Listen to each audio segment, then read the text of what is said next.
I will come back again to you, Mr. Balakrishna గారు. మనం రామ్మూర్తి గారి దగ్గర రామ్మూర్తి గారు ఇప్పుడు ప్రస్తుతం ఏదైతే చెప్పారో గత ప్రభుత్వం నుంచి ఇప్పటి వరకు చూస్తే అక్కడ అనేక బిల్డింగ్లు వచ్చాయి. అంటే దానికి సంబంధించిన మనం చూస్తే 260 ఎకరాలు వాళ్ళకు ఐఎస్బికి ఇచ్చారు. అలాగే టిఐఎఫ్ఆర్కు ఒక 200 ఎకరాలు ఇచ్చారు, 200 ఎకరాలు ఇచ్చారు. అలాగే ట్రిపుల్ ఐటీకి 60 ఎకరాలు ఇచ్చారు, అనేక ఇచ్చారు. అప్పుడు లేని వివాదం ఈ రోజు ఎప్పుడైతే తెలంగాణ ప్రభుత్వం ఏదైతే పరుచుకున్నదని చదనం చేసుకుపోతున్నదో ఇన్ని సంవత్సరాల నుంచి వెళ్ళి వ్యతిరేకత ఒక్కసారిగా ఇప్పుడు ఎందుకు వచ్చింది? ఇంకోటి supreme court has given already one judgment. So why are going against the supreme court directions?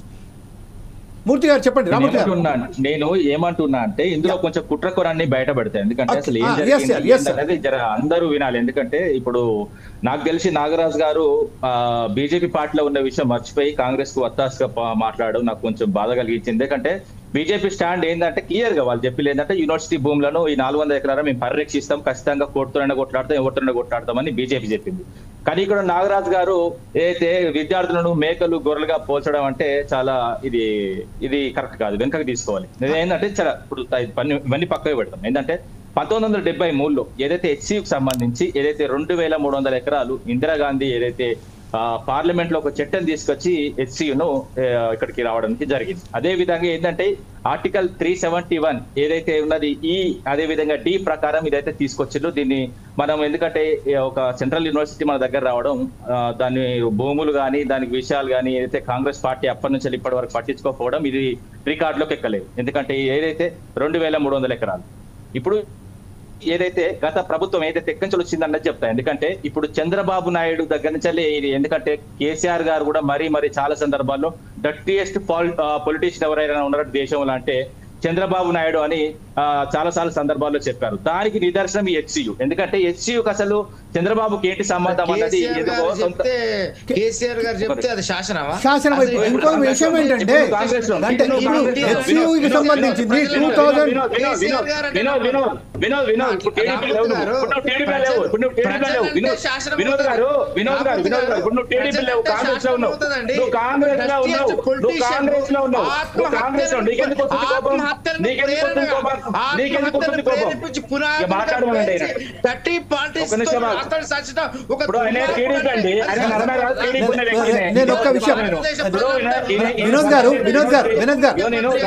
ఒక్క విషయం ఏంటంటే వినోద్ గారు మనము ప్రేక్షకులకు Vinod garu just I want to make one request please both of you all. Vinod గారు ఒక్క విషయం ఏంటంటే మనం సరి అయిన సమాచారాన్ని మన ప్రేక్షకులకు ఇవ్వలేకపోతున్నాం. అందుకోసం ఐఎమ్ రిక్వెస్టింగ్ యు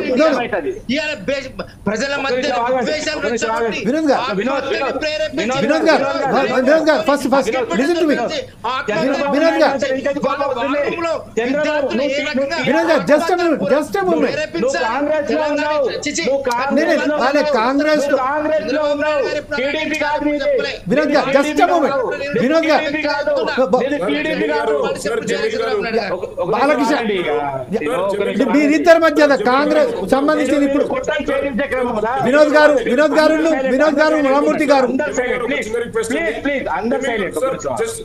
వినోద్ గారు ఒకే ఒక విషయం నేను మీకు అందరికి ఒకటే ఒక రిక్వెస్ట్ చేయబోతున్నాను. Please just a moment for మీ.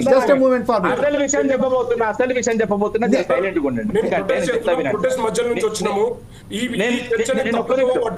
అదే నేను అనేది బాలకృష్ణ గారు చాలా స్పష్టంగా ఒక విషయం అంటున్నారు. Is on a protest on request of four size TV only he join with us.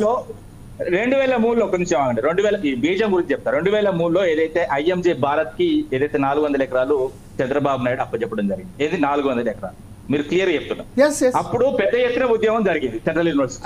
మా భూములు మీరు ఐఎంజీ ఏదైతే భారత్ కి ఎట్లా ఇస్తారో ఒక ప్రైవేట్ సంస్థ కానీ గొడవ చేస్తే ఆయన చంద్రబాబు తలొక్కి ఏం చేసిందంటే గోపనపల్లి దగ్గర 397 ఎకరాలకు సంబంధించి ఒక భూమిని సెంట్రల్ యూనివర్సిటీ కేటాయించాలా. అది ఏం చేసిందంటే వెంటనే ఆ భూమిని ఎవరికి అప్పచెప్పిందంటే టాటా ఇన్స్టిట్యూట్ ఫర్ ఏదైతే ఫండమెంటల్ రిసార్ట్స్ కు ఏదైతే ఇక్కడ భూమిని కొత్త భూమిని ఏదైతే 200 ఎకరాలు అదే విధంగా నేషనల్ ఇన్స్టిట్యూట్ ఫర్ యానిమల్ బయోటెక్నాలజీకి 100 ఎకరాలు 300 ఎకరాలు ఈ రెండు కంపెనీలకు ఇవ్వడం జరిగింది. అక్కడ భూమిని ఏదైతే కేటాయింపు ఏదైతే గోపనపల్లిలో సెంట్రల్ యూనివర్సిటీ కానీ ఇచ్చిన భూమిని ఆ వెంటనే ఈ రెండు కంపెనీలకు ప్రైవేట్ కంపెనీలకు అప్పచెప్పడం జరిగింది.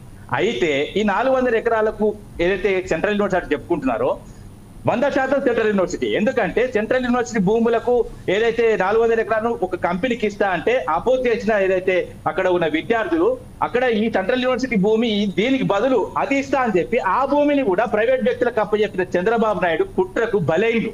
వాస్తవంగా ఈ 400 ఎకరాలు ఇక్కడ మరి గోపనపల్లి చూపెట్టాలి, లేకపోతే ఇక్కడ చూపెట్టాలి కదా. ఇక్కడ భూమి సెంట్రల్ యూనివర్సిటీ కాదంటారు, మళ్ళీ గోపనపల్లి కాదంటారు. మరి ఎక్కడ ఏ పనిలో ఉన్నది, ఏ పనిలో ఉన్నది ఈ సెంట్రల్ యూనివర్సిటీ భూములు? దుర్మార్గులు చెప్తున్నా తెలంగాణకు సంబంధించిన నేల మీద ఎవరికి హక్కు లేదు, తెలంగాణ విద్యార్థులకు తప్ప, తెలంగాణ నేలలో ఉన్న ప్రతి వ్యక్తికి తప్ప. ఒక కేసీఆర్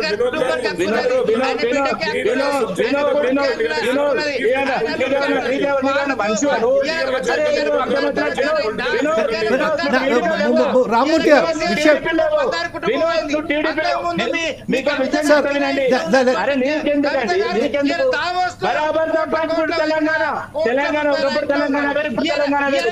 విషయం ఏంటంటే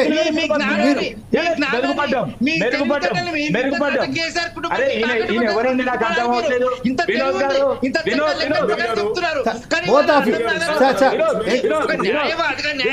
కాదు సార్, ఇప్పుడు ప్రస్తుతం ఏదైతే ఉన్నదో వంశం మొత్తం పక్కదో పడుతుంది. మనం కావాల్సిందల్లా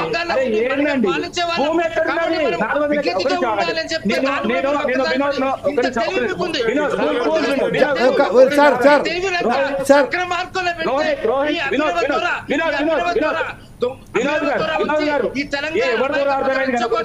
ఒక్క విషయం అండి, మీ ఇద్దరు రిక్వెస్ట్ చేస్తున్నాను నేను. ప్లస్ ఒకసారి బాలకృష్ణ గారి దగ్గరికి వెళ్దాం. మీరిద్దరు కూడా కొంచెం కానుకుంటే బాలకృష్ణ గారి దగ్గర ఆయనను ఫోర్ సైజ్ టీవీ రిక్వెస్ట్ చేయడం వల్లనే ప్రొటెస్ట్ పెట్టి మాకు ఇప్పుడు ప్రస్తుతం మన డిబేట్ లో జాయిన్ అయ్యారు కాబట్టి బాలకృష్ణ గారు మీరు చెప్పండి సార్. ఇప్పుడు ప్రస్తుతం ఏదైతే ఇప్పుడు వివాదాస్పదంగా భూమి మారిందో అక్కడ 400 ఎకరాలు ఖచ్చితంగా ఉన్నది.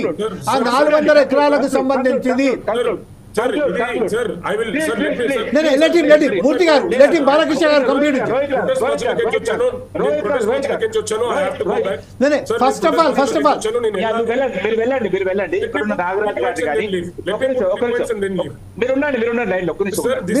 బాలకృష్ణ గారు కొంచెం ఓపిక పెట్టండి. మూర్తి గారు ఏదో కంప్లీట్ చేయబోతున్నారు కదా, బాలకృష్ణ గారు let him complete first. Line లో ఉండండి, ఒక్క నిమిషం లైన్ లో ఉండండి, అందరూ ఉండండి. వినోద్ గారిని, అదే విధంగా అల్లం నాగరాజ్ గారిని, రోహిత్ గారిని, అదే విధంగా ఒక తెలంగాణ విద్యార్థుల పక్షాన ఒక క్వశ్చన్ అడుగుతున్నా. 400 ఎకరాలకు సంబంధించి హెచ్యూలో ఉన్నదా లేకపోతే గోపనపల్లి ఉన్నదా? ఇది ఆ ఒప్పందం ప్రకారం దానికి సంబంధించిన పూర్తి డాక్యుమెంటేషన్స్ ఉన్నాయి కదా సార్. నరసింహులు గారు ఏదైతే రిజిస్ట్రార్ ఉన్నారో రిజిస్ట్రార్ గారు సంతకం చేసి ఇచ్చిన దాంట్లో పూర్తి ఉన్నారు కదా, అప్పుడు ఏదైతే చేయనుండేది. కానీ ఈ రోజు చంపుతారు, అదే విధంగా వన్యమృగాలను చంపుతారు. సార్ దానికి అదొక ప్రత్యేక చర్చ సార్. ఇప్పుడు ప్రస్తుతం ఏదైతే అక్కడ డెవలప్మెంట్ యాక్టివిటీస్ కావాలనుకుంటే అక్కడ వన్యమృగాలు అనేది లేవు, అక్కడ జింకలు లేవు సార్.